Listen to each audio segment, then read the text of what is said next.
So will go ahead with next question, question number 23। अभी ये जो कल से हमने नया सेट चालू किया ना, सेक्शन 2, ये सारे इजी क्वेश्चंस है, mostly theory based. Out of the following the only correct statement about satellite is, तो ये 4 स्टेटमेंट में से कौन सा करेक्ट है? A satellite cannot move in a stable orbit in a plane passing through the earth centre, ये गलत statement है। Plane passing through earth centre मतलब इक्वेटोरियल प्लेन। इक्वेटोरियल प्लेन में हमने देखा था कि सैटेलाइट का ऑर्बिट स्टेबल हो सकता है। तो आपको पूछा है करेक्ट स्टेटमेंट, तो geostationary satellites are launched in the equatorial plane, ये सही है? यस, सही है ना। जियो स्टेशनरी सैटेलाइट्स का ऑर्बिट क्या होता है? Equatorial, correct. Next question, if the radius of earth's orbit बोला है, अर्थ का रेडियस नहीं, अर्थ्स ऑर्बिट मतलब सेंटर ऑफ सन से अर्थ तक का distance is made 1/4, then the duration of an year will be. इस टाइप का क्वेश्चन तुमने स्टेट बोर्ड में भी सॉल्व किया था। अभी जो प्रेजेंट डिस्टेंस है, अगर मैं उसको r मान लेता हूँ, करंट डिस्टेंस, ये करंट डिस्टेंस है बिटवीन अर्थ एंड सन, ये करंट डिस्टेंस है। और जो न्यू डिस्टेंस है, न्यू डिस्टेंस r डैश, वो क्या होगा? 1/4 मतलब r/4। तो जो प्रेजेंट टाइम है, प्रेजेंट टाइम वो t है, प्रेजेंट ड्यूरेशन मतलब present time period of revolution of earth around sun, तो ये प्रेजेंट टाइम पीरियड है। और आपको पूछा है what is the new time period, ये पूछा है।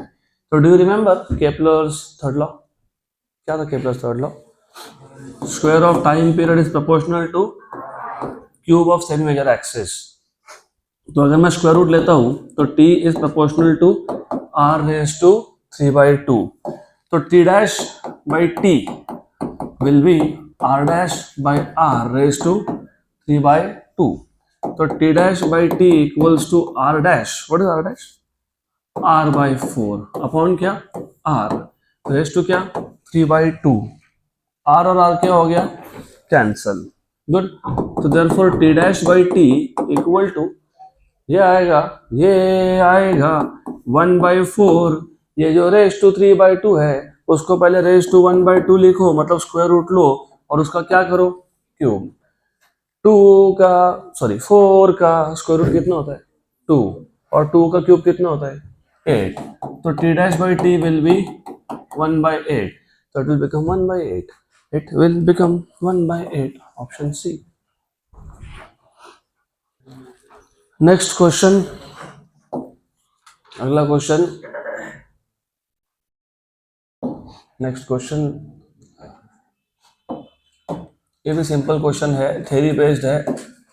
A satellite of the earth is revolving, satellite of the earth, a satellite of the earth is revolving in a circular orbit with a uniform speed v. If the gravitational force suddenly disappears, the satellite will.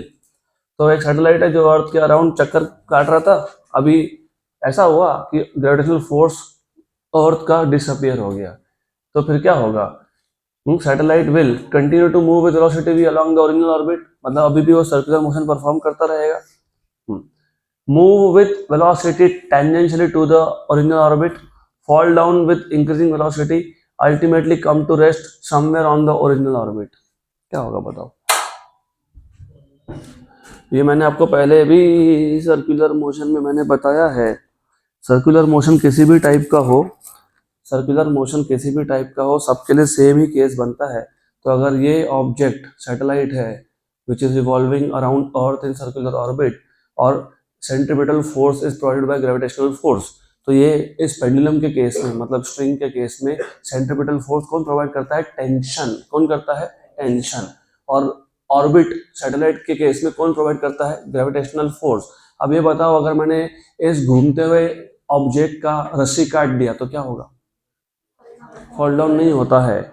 आपको ये याद होना चाहिए कि circular motion में हमेशा tangential velocity होता है v bar, tangential.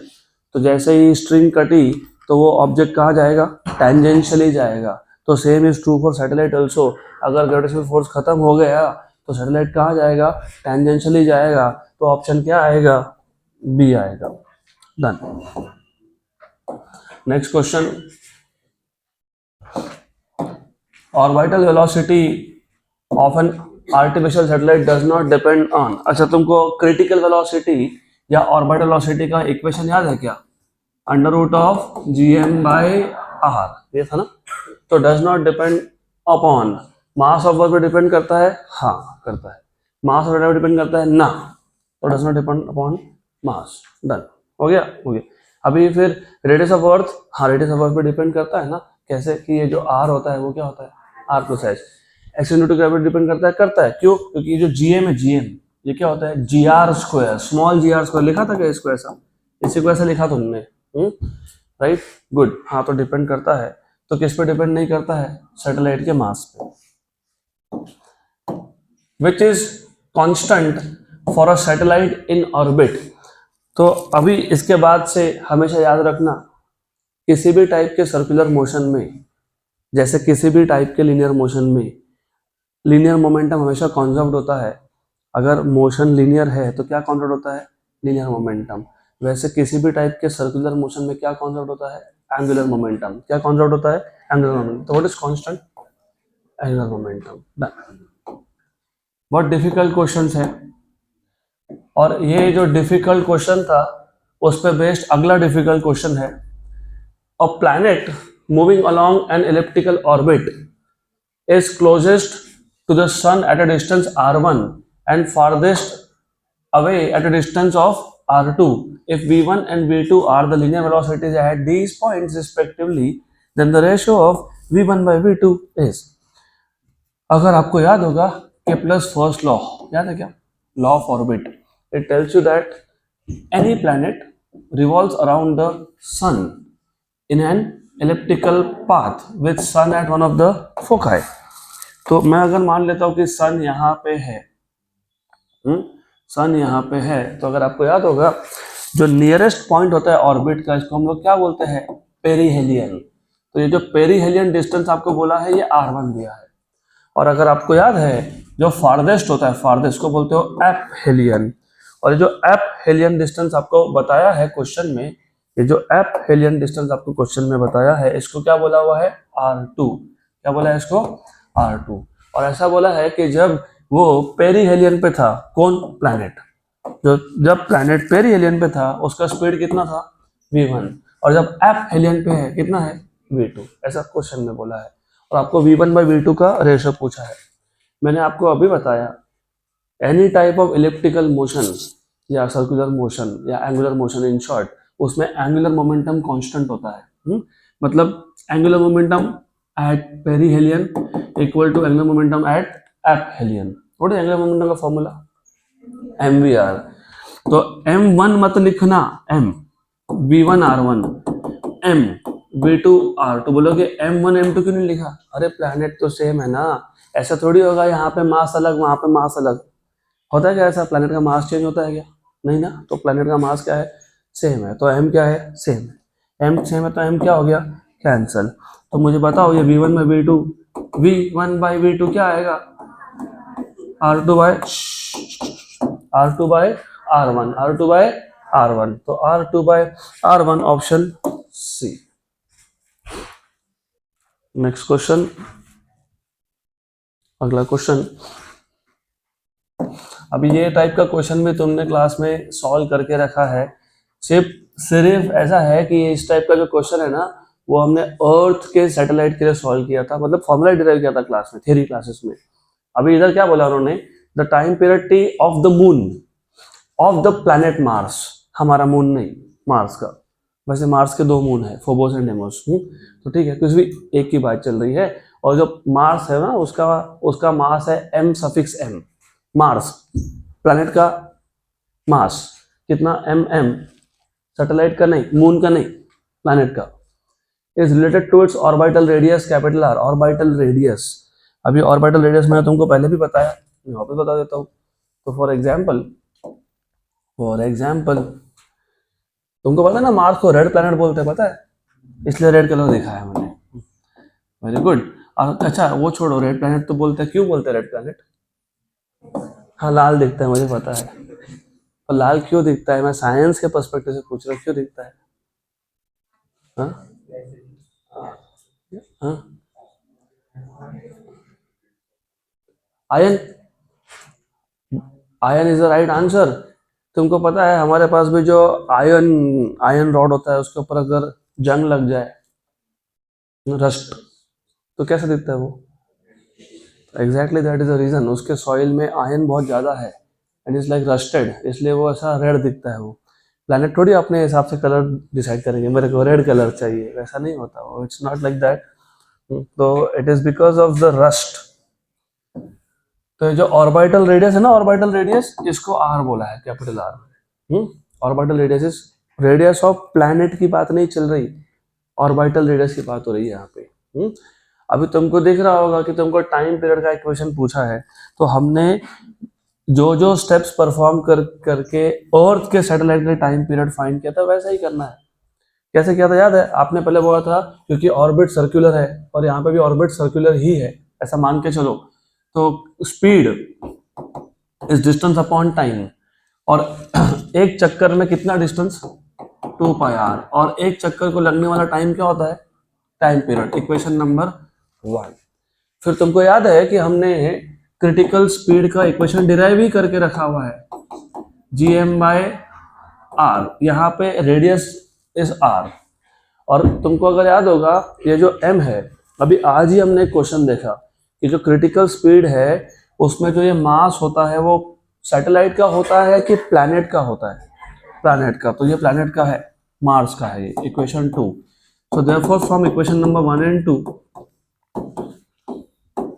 From 1 and 2, इन दोनों का लेफ्ट हैंड साइड सेम है तो राइट हैंड साइड भी सेम होगा। तो under root of G capital M small m by R equals to 2 pi R by T. Squaring on both sides, square कर लो, तो स्क्वायर करोगे तो G capital M suffix m upon R equal to 4 pi square are square by T square. ये T square को यहाँ लाओ, T square आ गया, 4 pi square upon G capital M suffix m R cube हो गया। तो टी स्क्वायर इक्वल्स टू, कहाँ दिख रहा है सब? कहाँ दिख रहा है? Option A.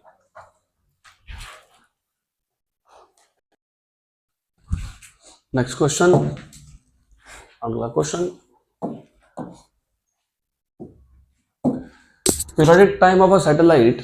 अभी ज्यादा दूर जाने की जरूरत नहीं है, यही है पीरियोडिक टाइम ऑफ सैटेलाइट जो तुमने अभी डिराइव किया। Periodic time of satellite revolving above earth surface eight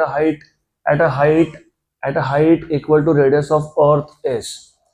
तो अभी हम लोग वापस से कुछ पीरियोडिक टाइम का इक्वेशन डिराइव करने वाले नहीं है, सिर्फ यहाँ जो हमने ये डिराइव किया था इसमें चेंज क्या होगा, T square equals to 4 pi square upon G mass of earth, क्योंकि उस केस में वो सैटेलाइट मून का था तो मास ऑफ मून। दूसरा चेंज क्या होगा, यहाँ पे ऑर्बिट का रेडियस डायरेक्ट कैपिटल आर था।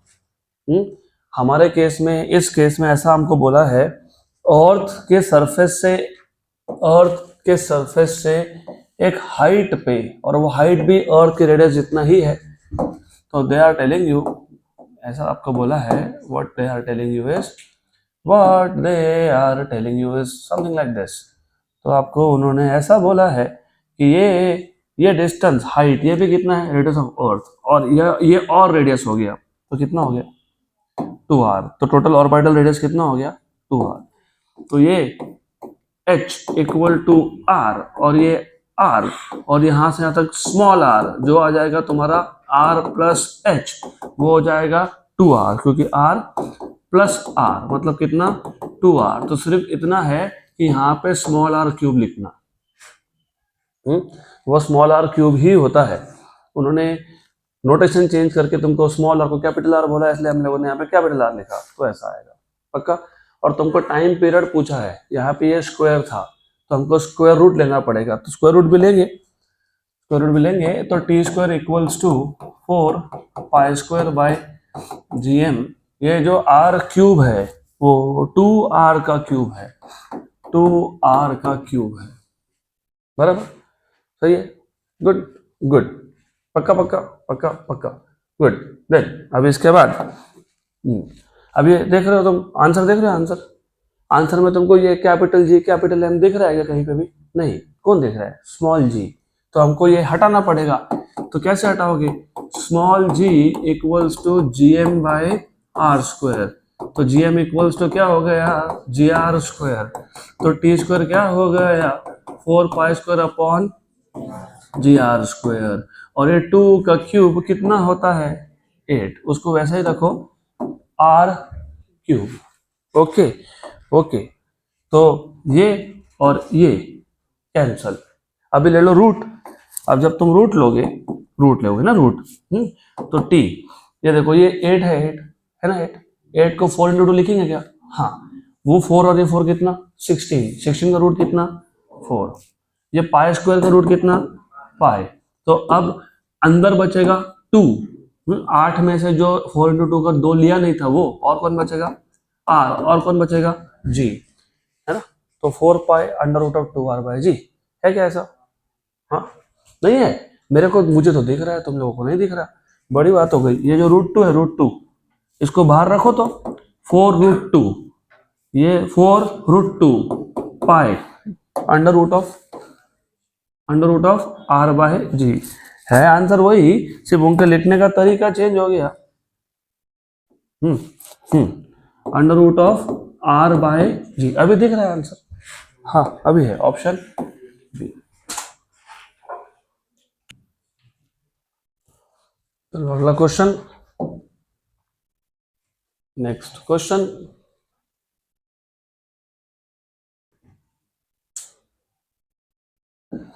बहुत सिंपल सा क्वेश्चन है। An astronaut orbiting the earth in a circular orbit 120 kilometers above the surface of earth gently drops a spoon out of the spaceship. The spoon will fall vertically down to earth, move towards the moon, will move along the spaceship, will move in an irregular way, then fall down to earth. अच्छा question है, तो मुझे बताओ क्या लगता है आपको ये।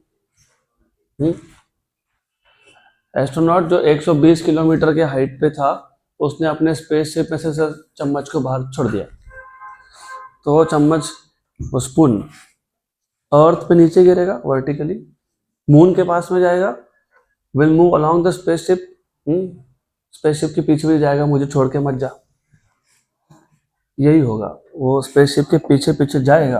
क्यों जाएगा, क्योंकि you know every particle of matter attracts every other particle of matter with a force which is directly proportional to product of masses and inversely proportional to square of distance.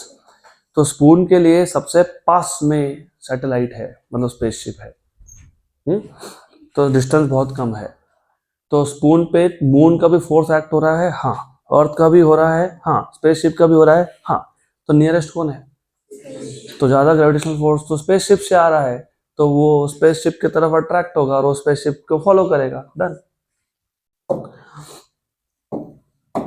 The periodic time of communication satellite, you know communication satellite is geostationary 24 hours. Next question, the mean radius of earth is r, its angular speed on its own axis is omega, and acceleration due to gravity at earth's surface is g. The cube of the radius of the orbit of a geostationary satellite will be cube of radius of the orbit. तो पहले वापस question समझ लो, एकदम simple question है। Mean radius of अर्थ का radius कितना r, अर्थ का उसका स्पीड कितना ओमेगा, और accident due to gravity earth के सरफेस पे कितना small g, cube of radius of orbit of geostationary satellite is, अभी हमने देखा T square equals to 4 pi square upon G M, अभी देखा था ना, स्मॉल आर क्यूब, बराबर। तो ये क्यूब है, क्यूब किसका क्यूब, रेडियस का क्यूब, और वही तो तुमको पूछा है, तो रेडियस का क्यूब ही तो पूछा है तुमको, तो रेडियस का क्यूब कैसे फाइंड करोगे, देखो आर क्यूब इक्वल टू ऐसे लिखोगे क्या, T square G M upon 4 pi square, लिखेंगे ऐसा। अब जब लुक एट द ऑप्शंस, अभी तुमको इस ऑप्शंस में यहाँ पे टी है, यहाँ पे है क्या, नहीं, कौन है, ओमेगा, लाना पड़ेगा। कैसे लाओगे पता है, if you know omega is 2 pi by time period, omega is 2 pi by, तो time period is 2 pi by omega, 2 pi by omega G M. अच्छा ये मैं लिख देता हूँ यहाँ पे, since time period is 2 pi by omega and, अच्छा ये तुमको जीएम दिख रहा है यहाँ पे, नहीं, लेकिन स्मॉल जी दिख रहा है, तो क्या करेंगे, small g equals to G M by R square. Very good. तो अगर ऐसा है तो जी एम क्या है फिर, G M G are square, G are square. तो ये जी एम की जगह पे क्या लिखेंगे, जी आर स्क्वायर। ओके, और ये कौन आ गया, 4 पाई स्क्वायर। Very good. तो therefore r cube equals to ये 2 पाई का स्क्वायर कितना है, 4 pi square. 4 pi square, 4 pi square upon क्या लिखोगे, ओमेगा स्क्वायर। और ये कौन है, जी आर स्क्वायर, और नीचे कौन है, 4 pi square. 4 pi square 4 pi square cancel. तो देयरफॉर ये आर क्यूब आ गया तुम्हारे पास r square by omega square into G. Are square by omega square, are square by omega square into G है ही नहीं, गलत लिखा हुआ है, प्रिंटिंग मिस्टेक होना चाहिए इधर। देखो अभी एक minute, question number 33 option number D. कैसे क्या डी आ गया इनका, oh just a minute, no उधर बराबर लिखा है, इधर इधर इसकी टोपी उसके सर कर दिया। मतलब आंसर में उन्होंने बराबर से R square by omega square लिखा, इधर उल्टा लिख दिया। तो इधर आएगा ओमेगा स्क्वायर और इधर आएगा जी। पक्का पक्का, good, option D. Printing mistake है, करेक्ट कर लो। नेक्स्ट क्वेश्चन, अगला क्वेश्चन।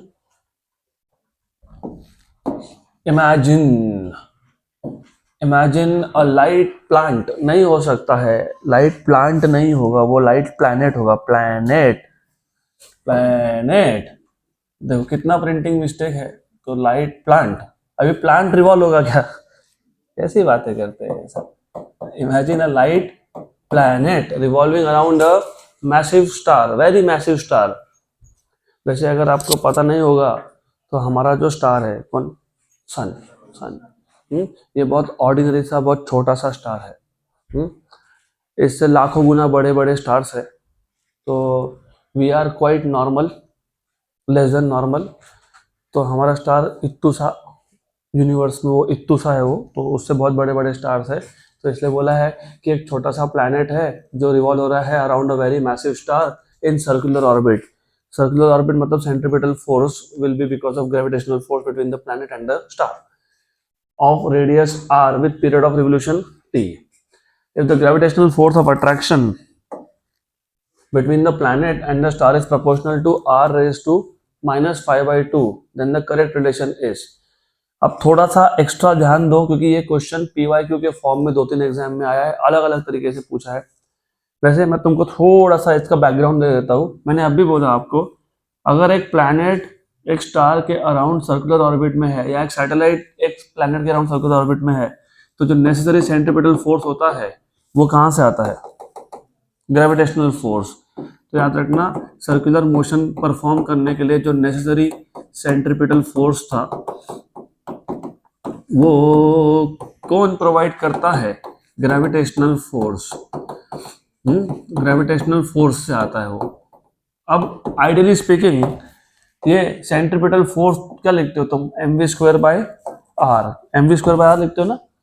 ये mv स्क्वायर बाय आर में m किसका होता है, जो चक्कर लगा रहा है, यहाँ पे चक्कर प्लैनेट लगा रहा है, तो मास किसका है, प्लैनेट का।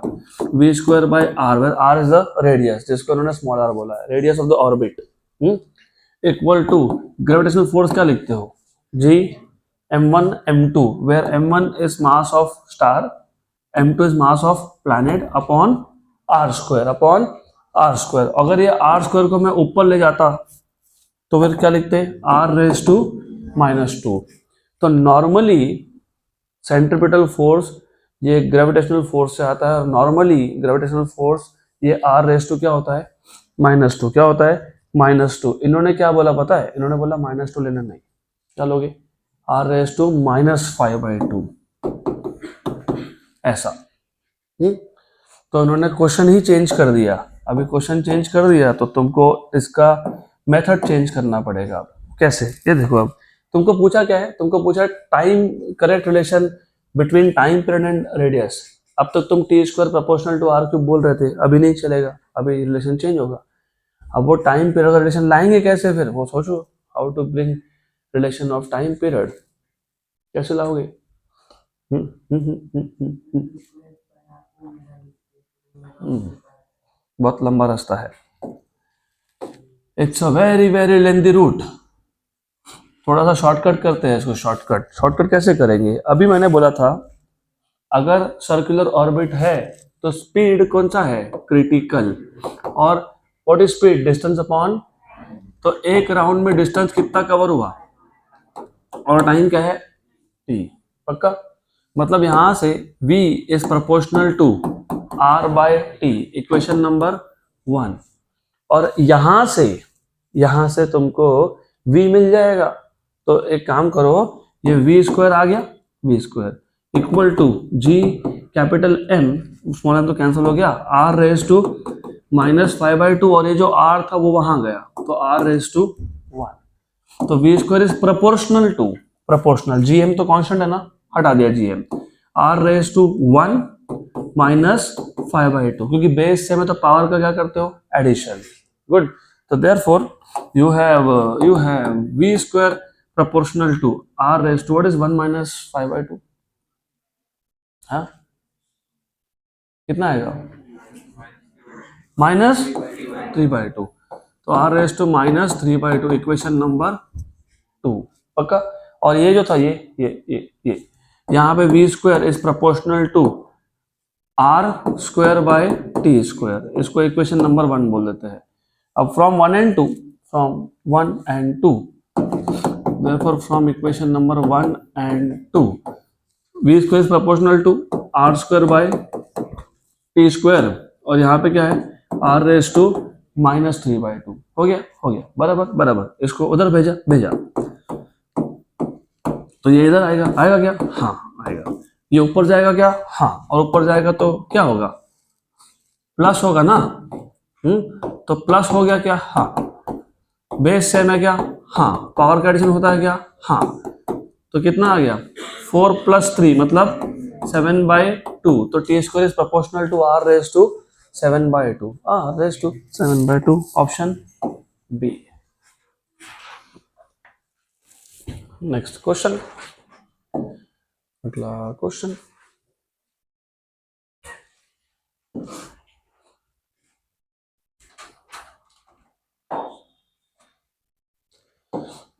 बहुत डिफिकल्ट क्वेश्चन है ये। Geostationary satellite falls with G towards the earth has period of 24 hours। चलो अगला क्वेश्चन।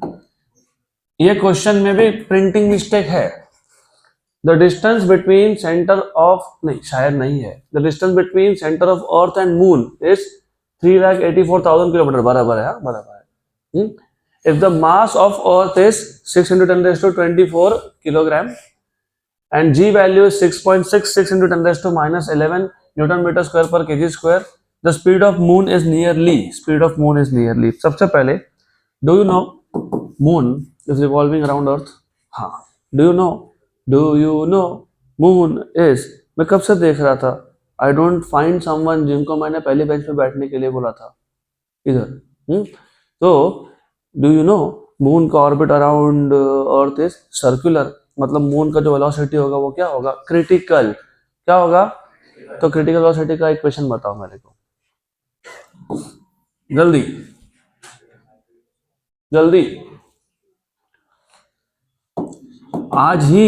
आज के दिन में ही ये 4th टाइम आ रहा है क्रिटिकल स्पीड। तो √GM/r, इसका मतलब ये है कि इट इज इंडिकेशन कि तुम कितना ध्यान दे रहे हो क्लास में। Very good, I am very happy that you are paying zero attention. 6.66 × 10⁻11, और ये मास, ये m किसका होता है पता है? अर्थ का। किसका? अर्थ का। तो 6 × 10⁻24 अपॉन, ये r होता है सेंटर ऑफ अर्थ से सेंटर ऑफ मून का डिस्टेंस, जो कितना दिया हुआ है? 3,84,000 किलोमीटर। को मीटर में कन्वर्ट करना पड़ेगा, 10⁻3। गुड। अगर मैं इसको सिंप्लीफाई करके लिखना चाहूँ तो मैं इधर 3 के जगह पे क्या लिखूंगा पता है, 8, और इधर लगाऊंगा पॉइंट, 3.84 इंटू 10⁸ और 0 हटा दो, हो गया सिंप्लीफाई। तो ये मीटर में आ गया, 3,85,000 किलोमीटर मीटर में इतना होता है। ये 24 है, नीचे 8 है, तो 16 बचा, 16 में से 11 गया, 5, तो कितना आया 10⁵, 10⁵। अब रफली स्पीकिंग ये 3.8 नहीं, रफ नहीं कर सकते, एग्जैक्ट करना पड़ेगा हमको, ठीक है। तो we'll have to do exact calculations, कर लेते हैं, कोई बात नहीं। तो ये ऊपर था 6.66 इंटू 6 और नीचे 3.84 कितना आ गया 10.4, तो ये हो गया आपका अंडर रूट ऑफ 10.4 इंटू ये जो 10⁵ बचा था वो, है ना, 10⁵ बचा था ना। अब ये जो 10⁵ है उसका 1 10 इसको दे दिया, कितना बन गया 104, 104 को 100 मान लिया, कितना मान लिया, तो देखो ये जो 10⁵ था ना, इसका 1 10 दे दिया, 1 10, तो क्या आ गया अंडर रूट ऑफ 104 इंटू 10⁴, हाँ कि ना, हाँ। तो ये 100 मान लिया, 100 100 मतलब 10⁵2 और ये 10⁴, तो कितना, मतलब रूट कितना 1000, कितना 1000 क्या मीटर पर सेकेंड, 1000 मीटर मतलब 1 किलोमीटर होता है कि नहीं, हाँ, तो 1 किलोमीटर पर सेकेंड, तो 1 किलोमीटर पर सेकेंड।